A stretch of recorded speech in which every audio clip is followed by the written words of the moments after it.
coroner's office said today it has not yet determined a cause of death for Whitney Houston. Although the autopsy on the singer's body is over, it may be weeks before we get official word.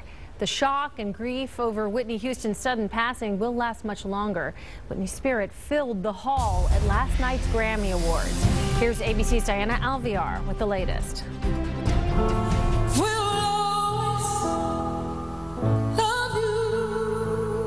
It was a song that expressed what the world was feeling one day after Whitney Houston's death. Jennifer Hudson paying tribute to her idol on the Grammys on CBS.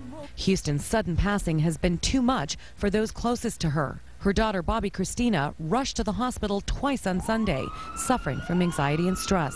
I would like to say, I love you, Whitney. Her ex-husband, Bobby Brown, cut his concert tour short to fly to LA to be with their daughter.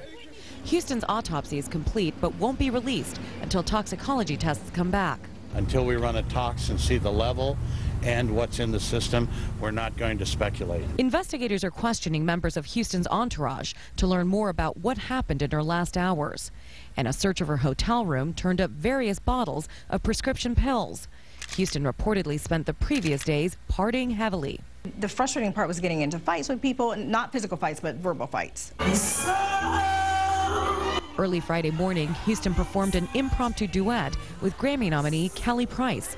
It would be her last performance. In retrospect, it's a much bigger moment than I could have even imagined. It was a big moment just because it was Whitney. The world got a last gift in that they got an opportunity to see her perform one last time. The Los Angeles County coroner tells ABC News the pills found in Houston's hotel room here at the Beverly Hilton were pretty ordinary compared to other high-profile cases. Diana Alvear, ABC News, Beverly Hills. Many tri-staters received their March issue of Essence magazine this weekend, only to find an article about Whitney Houston's expected comeback.